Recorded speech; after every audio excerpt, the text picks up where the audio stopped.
അപ്പോൾ തള്ളേ നമസ്കാരം. ഞാൻ നിറ്റി, തിരുവനന്തപുരത്ത് നിന്ന് വരണം. Producer and production control Prasannaraj Reethakumari. എൻ്റെ നെയിം സ്പോൺസേർഡ് ബൈ എൻ്റെ പേടിച്ചുതൂറി uncle and food and accommodation by Rency Ramesh എന്ന് വെച്ചാൽ എൻ്റെ ഹസ്ബൻഡ്. ഇതില്ലാതെ അങ്ങോട്ട് ചെല്ലാൻ പറ്റില്ല. നിങ്ങൾ എന്തായാലും തരാണ്ട് പോയേ പോലെ ഇരിക്കണം, ചിരിച്ചോണ്ടിരിക്കും പിള്ളേരെ.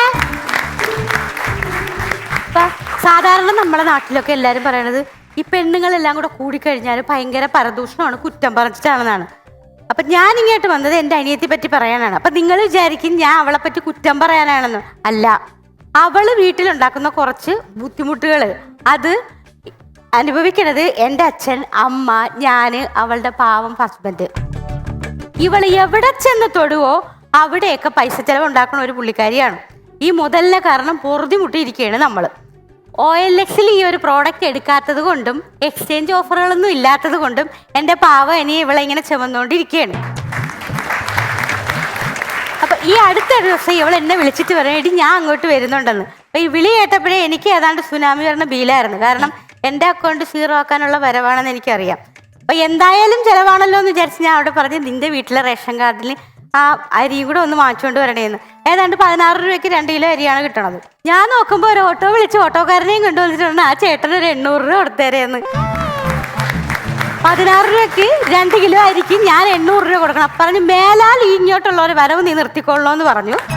അപ്പോൾ ഇവളെ എല്ലാം നോക്കി, ഇനി ഞാൻ നിന്റെ വീട്ടിൽ കയറണമെങ്കിൽ ഞാൻ സ്വന്തമായിട്ട് ഡ്രൈവിംഗ് പഠിച്ച് വണ്ടിയിലേ വരൂ. അങ്ങനെ എന്ത് വീട്ടിൽ പോയി ഇവൾ സ്വന്തമായിട്ട് ഡ്രൈവിംഗ് പഠിക്കാൻ ചേർന്ന്. ഇവളുടെ കൂടെ പഠിച്ചവരെല്ലാം 1 മാസം കഴിഞ്ഞപ്പോൾ എച്ചെടുത്തു. പക്ഷെ ഇവളെടുത്തത് അപ്പുറത്തെ സജീവിന്റെ തട്ടുകട. അപ്പോൾ RT ഓഫീസിലുള്ളവരെല്ലാവരും ചിന്തിക്കുകയാണ് ഈ കൊച്ചുകുട്ടി എടുത്തത് A to Z വരെയുള്ളതിൽ ഏതക്ഷരമാണെന്ന് അവർ ഗൂഗിളിൽ നോക്കി സെർച്ച് ചെയ്തുകൊണ്ടിരിക്കുകയാണ്. അതാണ് എൻ്റെ ഈ മുതൽ. ഇതൊക്കെ പറയുമ്പോഴും അവൾ ചില സമയത്ത് നല്ല കാര്യങ്ങൾ ചെയ്യാറുണ്ട്. അപ്പം സത്യം പറഞ്ഞാൽ അവൾ വേസ്റ്റാണ്. ഈ വേസ്റ്റിൻ്റെ കാര്യം പറഞ്ഞപ്പോഴാണ് എനിക്കൊരു കാര്യം ഓർമ്മ വന്നത്. ഈ അടുത്ത് എൻ്റെ അനിയൻ പാവം പുള്ളി വീട്ടിൽ പെയിന്റ് അടിച്ചുകൊണ്ടിരിക്കുകയാണ്. എടി പെട്ടെന്ന് ഭാവത്തിൽ വേസ്റ്റുമായിട്ട് വരെയാണ്. അപ്പം ഇവള് ചാള കണ്ടിച്ചുകൊണ്ടിരിക്കുകയാണ്. ഇവളെന്താ 2 കയ്യിലും കുറച്ച് ചാളത്തലയും കുടലും ഒക്കെ ആയിട്ട് വന്നിട്ട് ഈ പെയിന്റ് തേച്ചോണ്ടിരുന്നിടത്ത് മാക്ക് അങ്ങോട്ട് തേക്കാൻ തുടങ്ങി. അപ്പം പിന്നെ പറയണ്ടല്ലേ ബാക്കി. അപ്പം അലിയൻ്റെ മറ്റേ ഗ്രാഫ് ഉണ്ടല്ലേ അത് വീണ്ടും താങ്ങും. അപ്പം ഇതെല്ലാം പോരാഞ്ഞിട്ട് ഇവളുടെ അടുത്തൊരു കല്യാണം കൂടി. അപ്പം സാധാരണ കല്യാണ വീട്ടിൽ പോകുമ്പോൾ എല്ലാവരും പൈസ കൊടുക്കണമല്ലോ. അപ്പം ഇവളെന്താ ചെയ്ത് 1000 രൂപ കൊടുക്കാമെന്ന് തീരുമാനിച്ച്. പോകുമ്പോൾ 3 പേരല്ലേ പോകത്തുള്ളൂ, മോള്, അവന്, അവളുടെ ഹസ്ബൻഡ്, അവക്ക്. അപ്പോൾ അവൾ എന്ത് ചെയ്ത് എൻ്റെ വീട്ടിൽ നിന്ന് അച്ഛനും അമ്മേനെയും വിളിച്ച് പുള്ളിക്കാരൻ്റെ വീട്ടിൽ നിന്ന് അച്ഛനും അമ്മേനെയും വിളിച്ച് ഇവരൊരു ജാഥയായിട്ട് പോയി. അവിടെ ചെല്ലുമ്പോൾ ബൊഫേ ആയിരുന്നു. പുള്ളിക്കാരിക്ക് ഇതൊന്നും അറിയില്ല. ഇവൾ ഏതാണ്ട് 1 മണിക്കൂർ വെച്ചിട്ട് ഈ സാധനം തീരണില്ല. അപ്പോൾ ഇവൾ വിചാരിക്കണേ എന്താണ് ഇതെന്താ അക്ഷയപാത്രമാണെന്ന്. അല്ല, ഇത് ചെറുക്കന്മാർ കൊണ്ടുവന്ന് ഇറക്കുകയാണെന്ന് ഇവർക്ക് മനസ്സിലായില്ല. ഇത് ഫുള്ള് തിന്നു, ഐസ്ക്രീമും ഫ്രൂട്ട് സലാഡും ഇതെല്ലാം തിന്നു. രാത്രി ആയപ്പോൾ ലൂസ് മോഷനും ഛർദിയും തുടങ്ങി. പിറ്റേന്ന് കല്യാണത്തിന് പോകാൻ പറ്റിയില്ലെന്ന് മാത്രമല്ല 2 ദിവസം ഹോസ്പിറ്റലിൽ കിടക്കേണ്ടി വന്നു. ഈ ഹോസ്പിറ്റലൊക്കെ കിടന്ന് ക്ഷീണിച്ച് തിണ്ണയിൽ ഇങ്ങനെ കുത്തിയിരിക്കുമ്പോഴാണ് 3 കിലോ 100 എന്ന് പറഞ്ഞ് ഓട്ടോക്കാരൻ ഇങ്ങനെ വരുന്നുണ്ട്.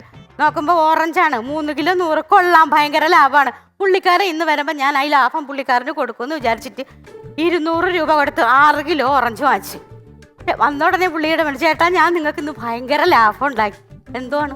അപ്പോഴാണ് പറയണത് 100 രൂപയ്ക്ക് 3 കിലോ ഓറഞ്ച് കിട്ടിയാൽ ഞാൻ 2 കിലോയും കൂടെ കൂട്ടി വാങ്ങിച്ചിട്ടുണ്ട്. എന്ന് വെച്ചാൽ 200 രൂപയ്ക്ക് 6 കിലോ ഞാൻ വാങ്ങി. അപ്പോഴാണ് പറഞ്ഞത് എൻ്റെ പൊന്ന് തോൽവി, കടയിലാകെ 1 കിലോയ്ക്ക് 30 രൂപയുള്ളെന്ന്. അപ്പോൾ പുള്ളിക്കാരി ഏതാണ്ട് ചമ്മി നാറിയ അവസ്ഥയിലാണ്. അപ്പോൾ ഇത് കഴിഞ്ഞപ്പോൾ തൊട്ട് ഇവരുടെ അയൽക്കൂട്ടമുണ്ട്. ഈ അയൽക്കൂട്ടക്കാരെല്ലാം കൂടെ ടൂറ് പ്ലാൻ ചെയ്ത് 1600 രൂപയ്ക്ക് ഫാമിലി മൊത്തത്തിൽ പോവാം. ഇവർക്ക് വല്ലാത്ത സന്തോഷമായി. ഇവള് ഹസ്ബൻഡിനെയും കൊച്ചിനെയും കൂട്ടി പോകാൻ തീരുമാനിച്ചു. പക്ഷെ ഇതിൻ്റെ പിന്നിൽ വേറൊരു കൂടെ ഉദ്ദേശം അവർക്ക് ഉണ്ടായിരുന്നു. ഈ പോണ വഴിക്ക് ബർത്ത്ഡേ ആണെന്ന് പറഞ്ഞു കഴിഞ്ഞാൽ ഈ പോണ 40 പേരെയൊന്നും എന്തെങ്കിലും ഗിഫ്റ്റ് കിട്ടാതിരിക്കുമല്ലോ. പുള്ളിക്കാരി മൂന്നാറിൽ എത്തിയപ്പോൾ പൊട്ടിച്ചു ഇന്ന് എൻ്റെ ബർത്ത്ഡേ ആണെന്ന്. അവിടെ നിന്ന് ഒരു ഗിഫ്റ്റ് കിട്ടിയില്ല എന്ന് മാത്രമല്ല ഈ 40 പേർക്കും ചിലവ് ചെയ്യേണ്ടി വന്നു. അപ്പോഴും പുള്ളിക്കാരൻ്റെ മറ്റേ അത് താന്നു. മനസ്സിലായില്ലേ? അപ്പോൾ ഈ ക്ഷീണം മാറ്റാൻ വേണ്ടിയിട്ട് അവള് വീട്ടിൽ വന്ന ഉടനെ അടുത്ത ടൂർ പ്ലാൻ ചെയ്ത്. എവിടേക്ക്? ബാംഗ്ലൂരിലേക്ക്. അവളുടെ കുട്ടി എൻ്റെ വീട്ടിൽ കൊണ്ടാക്കിയിട്ട് ഇവർ 2 പേരും കൂടെ ഫ്ലൈറ്റിൽ ബാംഗ്ലൂർ പോയി. അവിടെ കാണാൻ പറ്റുന്ന ഏരിയ എല്ലാം കൂടെ നടന്നു പോയി കണ്ട്. പിന്നെ പോയത് MLT-യിലായിരുന്നു. ഇവളുടെ ഏതാണ്ട് ഒരു ഫ്രണ്ടിൻ്റെ MLT അവിടെ ഉണ്ടായിരുന്നു. ഇവരതിൽ ദൂരോട്ടുള്ള സ്ഥലങ്ങളിലൊക്കെ പോയി കണ്ട്. ഈ പോണ വഴിക്ക് ഇവള് നേരത്തെ ഡ്രൈവിംഗ് പഠിച്ചിട്ടുണ്ടല്ലേ, പുള്ളിക്കാരനെ പുറകെ ഇരുത്തി ഇവള് കയറിയല്ലോ അങ്ങോട്ട് ഇരിക്കാൻ തുടങ്ങി. ഇത് ഏതാണ്ട് കുഴിയിൽ ചെന്ന് വീണ് ഇത് തവിട് പൊടിയായി. അപ്പം ആ പുള്ളിക്കാരന് പുതിയ വണ്ടി ബുക്ക് ചെയ്ത് കൊടുക്കേണ്ടി വന്നു. തിരിച്ച് ടൂറ് കഴിഞ്ഞ് വരുമ്പോൾ 2 പാത്രമായിട്ടാണ് വരുന്നത്. പുള്ളിക്കാരൻ എൻ്റെ വീട്ടിൽ ഇവളെ കൊണ്ടുവന്നാക്കി. അപ്പോൾ ഇവള് വീട്ടിൽ വരുന്ന സമയത്ത് ഞാൻ വീടൊക്കെ ക്ലീൻ ചെയ്തുകൊണ്ടിരിക്കുകയാണ്. അപ്പോൾ കുറേ വേസ്റ്റ് ഞാനിങ്ങനെ വാരി എറിയുമ്പോൾ ഒരു പാരസെറ്റമോളിൻ്റെ ഫുൾ സ്ട്രിപ്പ് അവിടെ കിടപ്പുണ്ട്. അപ്പം ഞാനത് കളഞ്ഞെന്തെന്ന് വെച്ചാൽ നാളെ കൂടെ മാത്രമേ അതിന് എക്സ്പയറി ഡേറ്റ് ഉണ്ട്. ഇവളെ ഏതാണ്ട് ഭൂതം നിധി കിട്ടിയ കണക്ക് ഓടിപ്പോയി എടുത്തോണ്ട്, പെണ്ണെ നീ ഇതെന്തിനു കളഞ്ഞത്, ഇത് നാളെ കൂടെ ഉപയോഗിച്ചൂടെ? അപ്പം ഞാൻ പറഞ്ഞത് നാളെ എക്സ്പയർ ആവൂലേ. ഇവള് നേരെ പെരക്കകത്തോട്ട് പോയിട്ട് 2 കഷത്ത് ഓരോ ഉള്ളിയൊക്കെ വെച്ച് തല വഴിയെ വെള്ളമൊക്കെ ഒഴിച്ചിട്ട് ഞാൻ ചോദിച്ചു, നീ എന്താടി കാണിക്കണത്? പെണ്ണെ ഇന്ന് വൈകിട്ട് എനിക്ക് പനി വരുമെന്ന്. അപ്പൊ എനിക്ക് ആ സ്ട്രിപ്പ് ഫുള്ള് ഉപയോഗിച്ചൂടെ? വൈകിട്ട് പനി വന്നെന്ന് മാത്രമല്ല 3 ദിവസം ആശുപത്രിയിലും കിടന്ന് എൻ്റെ അക്കൗണ്ട് 0 ആക്കി തന്നു. അത് കഴിഞ്ഞിട്ട് അപ്പോൾ ഇവക്ക് വേറൊരു സ്വഭാവമുള്ള, ഈ പൈല് അപ്പുറവും ഇപ്പുറവും ഉള്ളവർ എന്തൊരു കണ്ടാലും ഇവൾ അതുപോലെ ചെയ്യും, അനുകരിക്കും. അപ്പുറത്തെ വീട്ടിലെ ചേച്ചി ലോക്ക്ഡൗൺ സമയമായപ്പോൾ കുറേ ചെടികൾ വാങ്ങിച്ച് തൂക്കിയൊക്കെ ഇട്ട് 4 വർഷം ഈ തൂക്കിയിട്ട് കാണുമ്പോൾ ഭയങ്കര ഭംഗിയാണ്. അപ്പോൾ എവള് വിചാരിച്ചെന്നോ പൈസ കൊടുത്ത് ഇതൊന്നും വാങ്ങിക്കണ്ടെന്നും പറഞ്ഞ് ഏതാണ്ട് റബ്ബറിൻ്റെ ഇടയിൽ പോയി കുറേ വാഴക്കുമ്പും വാഴച്ചേനയൊക്കെ വാങ്ങിച്ച് ഈ പെരയുടെ മൊത്തത്തിൽ വരിയായിട്ട് അങ്ങ് വെക്കാൻ തുടങ്ങി. വരിയായിട്ട് വെച്ച് ലോക്ക്ഡൗൺ തീർന്നപ്പോഴേക്കും അവിടെ മൊത്തം ഫുള്ള് കാടായി. പാമ്പ് ഇഴജന്തുക്കളെ ശല്യം കാരണം നാട്ടുകാരെല്ലാം കൂടെ പഞ്ചായത്തിൽ കൊണ്ടുവന്ന് പരാതി കൊടുത്ത് ഇത് മൊത്തം JCB ഇടിച്ച് നിരത്തി. ആ JCBയുടെ പൈസയും കൂടെ അളി എൻ്റെ പോക്കറ്റിൽ നിന്ന് പോയി. അപ്പോൾ ഇതെല്ലാം കഴിയുമ്പോഴത്തേക്കാണ് പുള്ളിക്കാരിയുടെ വീട്ടിൻ്റെ അപ്പുറത്ത് പൊടിയണ്ണൻ്റെ പെണ്ണിന് വിശേഷമുണ്ട്. പക്ഷേ ഇവളെ അറിയണത് ഒരു 5 മാസം കഴിഞ്ഞിട്ടാണ്. പുള്ളിക്കൊരു നിർബന്ധം, അവക്കാവാമെങ്കിൽ പിന്നെ എനിക്കെന്താ, അവക്കവിടെ ഇല്ലേ പിന്നെ എനിക്കെന്താ, പുള്ളിക്കാരനെ നിർബന്ധിച്ചു, അതും റെഡിയായി. അപ്പോൾ പുള്ളിക്കാരൻ്റെ പേടി ഇതാണ്, എൻ്റെ ഗ്രാഫ് താഴോട്ട് വരുമല്ലോ. താഴോട്ട് വരുമെന്ന് മാത്രമല്ല 2-ാം മാസം തൊട്ട് 9-ാം മാസം വരെ ഹോസ്പിറ്റലിൽ അവൾ അഡ്മിറ്റ് ആവുകയും ചെയ്തു. ഈ ഹോസ്പിറ്റലിൽ കിടക്കണതിൻ്റെ ഇടയ്ക്ക് ഇവക്ക് അപ്പം പിസ്സ കഴിക്കണം. ഈ പിസ്സ എന്തിനാണെന്ന് ഈ പുള്ളിക്കാരൻ അറിഞ്ഞും കൂടാ. രാത്രി പാവപ്പെട്ടോ എന്ത് ചെയ്തു, ഓട്ടോ വിളിച്ച് പിസ്സ കടയിൽ പോയി. പിസ്സ ഹട്ടിൽ ചെന്നിട്ട് ഒരു 5 പിസ്സ പോരട്ടെ എന്ന് പറഞ്ഞു. എമൗണ്ട് എന്താണെന്ന് പുള്ളിക്കാരൻ അറിഞ്ഞുകൂടാത്തത് കൊണ്ടും അവർക്ക് എമൗണ്ട് അറിയാന്നുള്ളത് ഒരു 5 പിസ്സ പാക്കറ്റിലാക്കി കൊടുത്തു. പുള്ളിക്കാരൻ്റെ അടുത്ത് എത്ര രൂപയായിരുന്നു ചോദിച്ചു പറഞ്ഞു 2500 രൂപ. പുള്ളിയുടെ പോക്കറ്റിൽ ആകെ ഉണ്ടായിരുന്ന 500 രൂപ. തലേ ദിവസം വാർക്കപ്പണിക്ക് പോയ കൂട്ടുകാരനെ വിളിച്ചു വരുത്തി 2000 രൂപ അവൻ്റെ നിന്ന് വാങ്ങിച്ച് പിസ്സ ഹട്ടുകാരന് കൊടുത്ത് പൈസ അവർക്ക് കൊടുത്ത് ആ കടവും തീർത്തു. ഈ 9 മാസം ഹോസ്പിറ്റലിൽ കിടന്നതിന് ശേഷം പുള്ളിക്കാരൻ്റെ ബാലൻസ് 0 ആയതുകൊണ്ട് പുള്ളിക്കാരൻ ഇവളെ ഉന്തിത്തള്ളി ഗൾഫിലോട്ട് വിട്ടു. ഇപ്പം അവൾ കൊച്ചിനെ നോക്കി അവിടെ ഇരിപ്പുണ്ട്. ഇപ്പം 2-3 ദിവസം കൊണ്ട് എനിക്ക് ഈ തൊണ്ടവേദനയും ഡ്രൈനസും ഒക്കെ ആയതുകൊണ്ട് അവൾ എനിക്ക് കൂട്ടിരിക്കാനായിട്ട് വീട്ടിലോട്ട് വന്നു. വീട്ടിലോട്ട് വന്നപ്പോഴത്തെ അപ്പം വരുന്നത് വൈകുന്നേരമാണ്. ഞാൻ നോക്കുമ്പോൾ ഓട്ടോയിലാണ് വന്നത്. ഞാൻ ചോദിച്ചു, നീ എന്തിനാ ഓട്ടോയിൽ വന്നത്?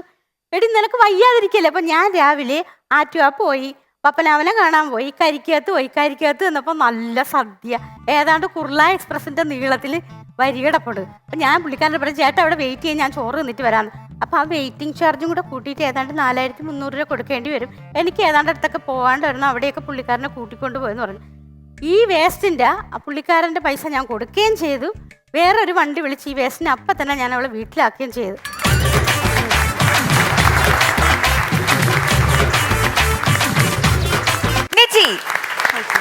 നിറ്റിയുടെ സിസ്റ്ററിന്റെ പേരെന്താണ്?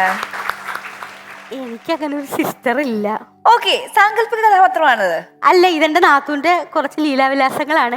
അവളുടെ പേരെങ്ങാനും പറഞ്ഞ് എന്റെ മുട്ടുകാല് തല്ലു പിടിക്കുമെന്ന് പറഞ്ഞുകൊണ്ട് ഞാൻ സാങ്കല്പിക പേരിന്റെ ആദ്യത്തെ അക്ഷരം പറഞ്ഞാൽ മതി. അവസാനത്തെയോ? വൈ. ഡെന്നി അല്ല, ഒരു പൂവിന്റെ പേരാ. ഡാലിയ അല്ല, ഡീയുടെ സ്ഥാനത്ത് 6 ആണ്. കാരണം പേര് മൊത്തത്തിൽ പറഞ്ഞ അവളെന്നെ കൊല്ലും. ഡെയ്സി അല്ല, റോസ്ലി. റോസിയോ അല്ലേ? ഡീയുടെ സ്ഥാനത്ത് 6 ആണ്. 6 തുടക്കം, ഡി അല്ല. അവസാനം റോസ്മി. അല്ല. റോസ്മേരി. അല്ല. രശ്മി. അല്ല, അത് ഏതാണ്ടൊക്കെ അടുത്തോട്ടൊക്കെ വരും. പൂവിന്റെ പേരോ? പൂവിന്റെ പേര് ഡി വരുമ്പോ പൂവിന്റെ പേര്, അവളുടെ പേര് ഡി 6 വരുമ്പോ അവളുടെ പേര് വരില്ല. റേസി. യെസ്. നീ കലക്കിടയാനെ, നിന്റെ എല്ലാരും കൈ കൊടുത്ത ഡയാനക്ക്.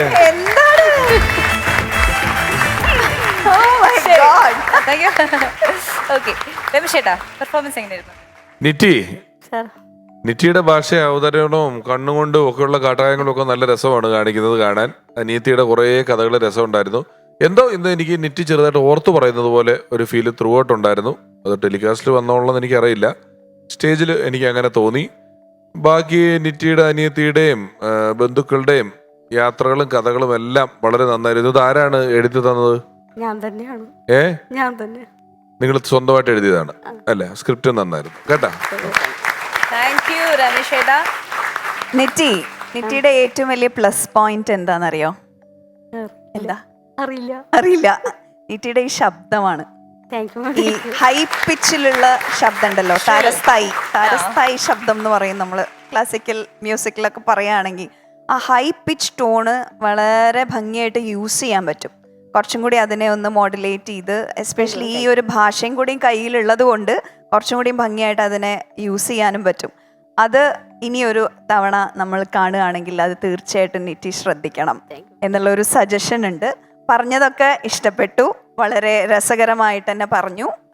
ഒരു ഫ്ലോ കുറവ് എവിടെയോ തോന്നി. അത് എനിക്ക് തോന്നുന്നു നിറ്റിക്കും തോന്നി എന്നാണ് ആ മുഖത്തുനിന്ന് ഞാൻ വായിച്ചെടുത്തത്. ആ ഒരു ഫ്ലോ കുറവ് ഒഴിച്ചാൽ ബാക്കിയെല്ലാം വളരെ രസകരമായിട്ടുണ്ടായിരുന്നു. All the best. നല്ല രസമുണ്ടായിരുന്നു. ഇപ്പൊ ഈ വീടിന്റെ അടുത്തൊക്കെ ഈ കിണറ്റിൻ കരയിലൊക്കെ വന്നിട്ട് ഏതെങ്കിലും പെണ്ണൊക്കെ ഇരുന്നിട്ട് ഇങ്ങനെ വർത്താനൊക്കെ പറയൂലേ, അങ്ങനത്തെ ഒരു ഫീലായിരുന്നു. അങ്ങനെ ഇങ്ങനെ അടുത്തുള്ള വീട്ടിലെ ഒരു പെണ്ണ് വർത്താനം പറയുന്ന പോലെ ഫീൽ ചെയ്തു. നല്ല രസമുണ്ടായിരുന്നു. കാര്യങ്ങൾ തൊണ്ടയ്ക്ക് ചെറിയ പ്രശ്നമുണ്ടെന്നോ? തൊണ്ടയ്ക്കല്ല, ഒരാഴ്ച കൊണ്ട് ഞാൻ കിടപ്പായിരുന്നു. അതിന്റെ ഒരു ക്ഷീണമാണ്. ബാക്കിയെല്ലാം ഓക്കെ ആയിരുന്നു. അങ്ങനെ ഇന്നത്തെ അംഗം കഴിഞ്ഞിരിക്കുകയാണ്. അംഗത്തട്ടിൽ 2 ചേകവർത്തികളുണ്ട്. ഇനി അറിയേണ്ടത് നിങ്ങളുടെ റിസൾട്ട് ആണ്. ഇവർ 2 പേരിൽ ആരാണ് മികച്ചു നിൽക്കുന്നത് എന്നറിയാം. രമേശ് ഏട്ടാ. നിറ്റി 50-ൽ 43.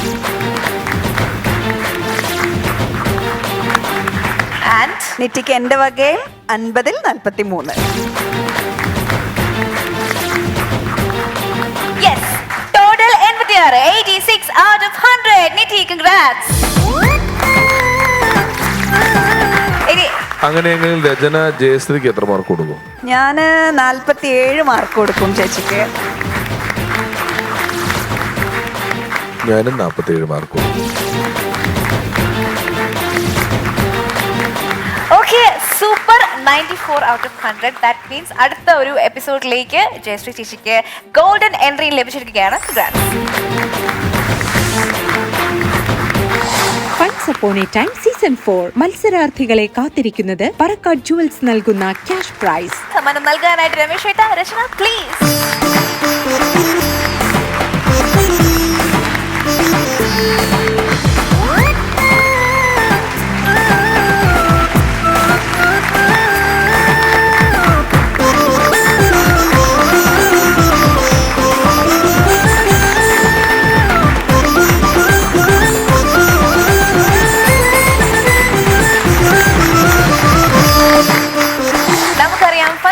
Season 4 is exclusively for ladies. അപ്പോൾ നമ്മുടെ സീസൺ 4 പങ്കെടുക്കാൻ ആഗ്രഹിക്കുന്ന സ്ത്രീ രത്നകൾ funsupon-a-time@gmail.com നിങ്ങളുടെ ഡീറ്റെയിൽസ് മെയിൽ ചെയ്യുക. അങ്ങനെ ഫൺസ് അപ്പോൺ എ ടൈം സീസൺ 4 മറ്റൊരു രസകരമായ എപ്പിസോഡ് വൈൻഡ് അപ്പ് ചെയ്യുകയാണ്. വീണ്ടും കാണാം. Until then, bye bye.